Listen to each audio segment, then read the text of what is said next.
In a realm brimming with uncertainties, how might we delve beyond mere surfaces to uncover genuine meaning and purpose?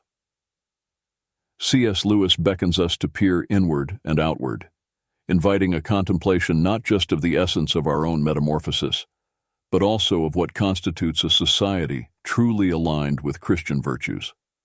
This voyage offers no simple answers, but promises a tapestry of deep reflections on our existence and fellowship. Brace yourself to explore the fundamental queries Lewis posits, casting light on the path towards a more profound understanding of life and faith. 1. We must decide what we will do with Christ. Neutrality is not an option. There are moments in life that demand us to take a stand, to decide who we are and what we believe in. There is no middle ground, especially when it comes to the great questions, those that touch the core of our being. C.S. Lewis, a thinker of immense power and insight, challenges us in an extraordinary manner. With his words, he compels us to face a fundamental choice about Jesus Christ, a choice that rejects the possibility of neutrality. We cannot merely say that Jesus was a great moral teacher, Lewis reminds us. If he was merely a man and said the things he did, then he was a madman or something worse. But if he truly was who he claimed to be, then we are confronted with a truth we cannot ignore. In light of this, I am compelled to accept his divinity, however astonishing that may seem. This is not just a theological issue, it is an invitation to introspect, to question our beliefs, our values, our very identity. Lewis leaves us no choice. We face the trilemma of considering him a liar, a lunatic, or Lord. But what if we considered a fourth option, that of legend? Still, Lewis challenges us to examine the strength and depth of our conviction. Are stories powerful enough to shape centuries of history and millions of lives merely fictional? Or is there something more to this narrative that deserves our attention, our faith, our commitment? Lewis offers us more than arguments. He offers us a perspective that is not easy to accept, but one that, once embraced, has the power to transform our lives. In the face of Jesus' claims, we cannot remain indifferent. It is a matter that demands contemplation, that demands a decision. So faced with this challenge, what will we choose? Will we ignore the question, deem it irrelevant, or allow it to transform us, guide us, inspire us to live more fully, more truthfully? C.S. Lewis reminds us that, in the end, the choice is ours. And this choice defines who we are, what we value, and how we live. Choose wisely. 2. If we truly listen to our desires, they will lead us to something higher. There echoes a call within our hearts, a thirst for something more, something greater than mere daily existence. C.S. Lewis, in his work, The Weight of Glory, invites us to ponder the true nature of our desires. He tells us, it would seem that our Lord finds our desires not too strong, but too weak. We are half-hearted creatures, fooling about with drink, sex, and ambition when infinite joy is offered to us, like an ignorant child who wants to go on making mud pies in a slum because he cannot imagine what is meant by the offer of a holiday at the sea. We are far too easily pleased. This contemplation is but the beginning of a deeper journey Lewis embarks on in Mere Christianity. He starts with our innate search for justice and fairness, questioning whence these desires come.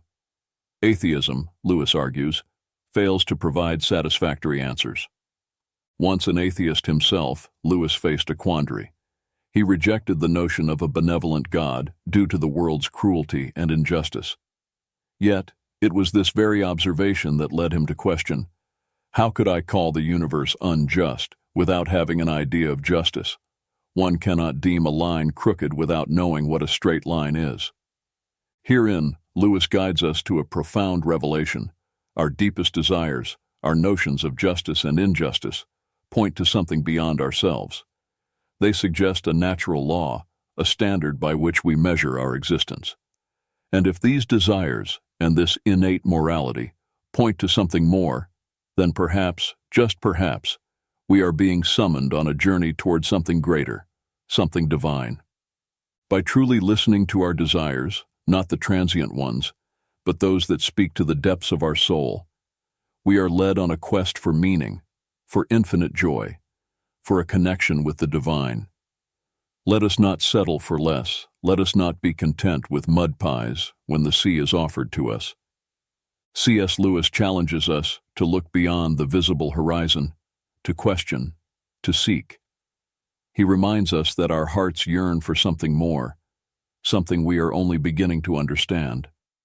May we follow that longing, that thirst for true justice, love, and beauty, for therein lies our deepest purpose and ultimately our greatest joy. 3. We can lead people to Christ by asking searching questions and putting a pebble in the shoe. In a world awash with queries, often it's the simplest questions, those we pose almost thoughtlessly, that hold the power to spark the deepest of reflections. C.S. Lewis, in his lectures during a tumultuous period of history from 1941 to 1944, understood this with acute clarity. He addressed an audience entrenched in the struggle against the Axis powers, a time when the concept of evil was tangible, and the resistance against it, a collective endeavor. Lewis recognized that even those unfamiliar with the gospel shared a Christian worldview when they denounced something as evil. They leaned on an innate morality, a natural law that we all carry within us. Through this insight, Lewis found a way to connect, to appeal to this common conscience. Greg Koukl, in his book on apologetics, Tactics, describes a similar approach, the goal of leaving a pebble in the shoe of listeners. It's not about immediate persuasion, but about planting a seed of curiosity, a question that lingers and cannot be easily dismissed. I want to put a stone in his shoe, says Koukl. All I want is to give him something to think about, something that keeps nagging at him because it carries a truth that can't be simply shrugged off. Thus, mere Christianity progresses, pebble by pebble, leading the reader on a reflective journey, making them feel every stone along the path, and then showing how those stones can be removed. Lewis doesn't just make us aware of these stones, but ultimately reveals how the Christian gospel answers these unsettling truths. This strategy of posing reflective questions, of planting small seeds of curiosity, is a potent form of leadership. It teaches us that often an immediate answer or quick solution isn't necessary. The real power lies in getting people to ponder, in creating a space for truth to reveal itself in its own time. By engaging in this kind of dialogue, following Lewis's example, we can lead people on a journey of discovery, a journey that's not just about seeking answers, but about paving the way to find meaning, purpose, and ultimately a deeper connection with the divine. So the next time you find yourself in conversation, remember the power of a simple pebble in the shoe. You might not immediately see the change, but each pebble you leave, each question you raise, could be the beginning of a marvelous journey for someone. 4. The Christian life is a bit like being a rebuilt home. Imagine yourself as a living house. This is the powerful metaphor that C.S. Lewis presents us to describe the Christian journey, a journey of renewal, of transformation, that goes far beyond a simple makeover. In the beginning, the changes might seem familiar and even comfortable. Fixing leaks, arranging the plumbing, these are improvements we understand and accept. But the real transformation begins when the changes go deeper, when the reconstruction work takes us beyond what we imagined. Imagine yourself as a living house, Lewis invites us.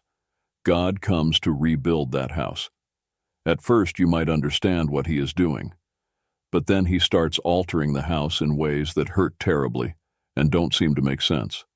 What is God planning? He is building a house much different from what you envisioned, adding new wings here, building another floor there, erecting towers, creating courtyards. You thought you were becoming a simple, nice little house, but he is building a palace. He intends to live in it himself. This vision invites us to reflect on the process of sanctification as a journey of opening and transformation. In our walk with Christ, there are areas of our lives, like closed rooms filled with clutter, which we resist opening. These are spaces of our existence we keep locked, inaccessible to others and often to ourselves as well. Yet Christ knows us completely. He explores the depths of our heart, transforming every space, every forgotten corner, including the clutter-filled rooms. Sanctification is this ongoing process of allowing every part of our house to be renewed, reimagined, reconstructed into something much greater than we could dream. By allowing this transformation, by opening every part of our house to this divine reconstruction, we move beyond the idea of being just a decent little house. We are invited to become a palace, a dwelling worthy of God Himself. So remember, the journey of faith is not about immediate comfort or full understanding of every change. It is about trusting the Supreme Architect, allowing Him to make us His masterpiece, recognizing that each transformation, even those that challenge us, shapes us into something divinely beautiful.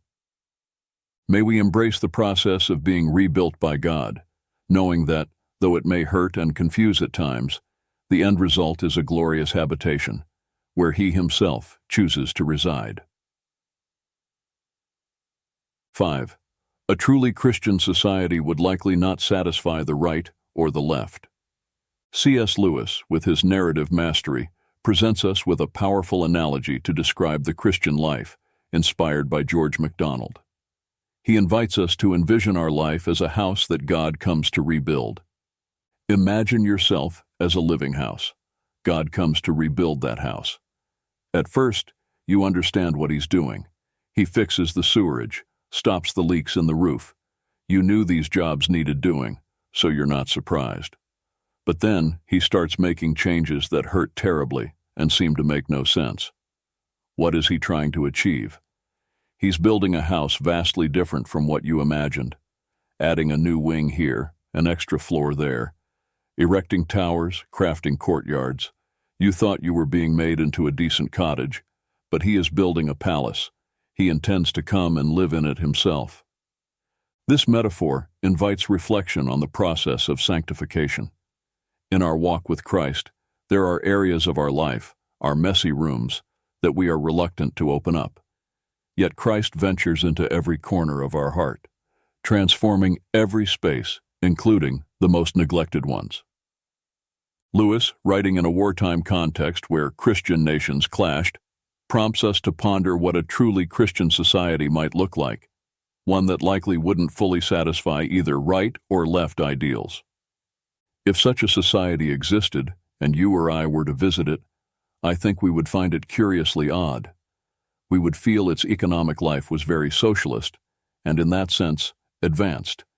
But its family life and its code of manners were somewhat old-fashioned, perhaps even ceremonious and aristocratic. Each of us would like some parts of it, but I fear very few of us would like the whole set. That is exactly what you would expect if Christianity were the total plan for the human machine. We all deviate from that total plan in different ways, and each of us likes to pretend that his own deviation is the original plan. Lewis challenges us to recognize that the society Christ is molding does not align perfectly with any political ideology. He observes, "Many of us are not really approaching the subject to find out what Christianity says. We are approaching it in the hope of finding support for the views of our own faction. We are looking for an ally, when what is offered to us is a master or a judge." Lewis's words invite us to deep reflection on our own approaches to faith and society, urging us to seek not what confirms our preconceptions, but what transforms our understanding and our living. Understanding the reflections of C.S. Lewis takes us on an inward journey that questions not just the structures of our being, but also how we fit into an ever-changing society. His metaphors about the rebuilding of a house and the vision of a society that transcends ideological divisions challenge us to deeply ponder our own lives and the community around us. Ultimately, Lewis does not offer us ready-made answers, but rather tools to seek truth amid the complexities of the human and the divine. He reminds us that, at the heart of our quest for meaning and purpose, we find the opportunity for transformation, a chance to rebuild not just ourselves, but also the world we inhabit, based on profound and eternal values. Thus, Lewis's words remain a timeless invitation to reflection, growth, and the pursuit of an existence that transcends the ordinary, pointing towards the extraordinary that resides within each of us.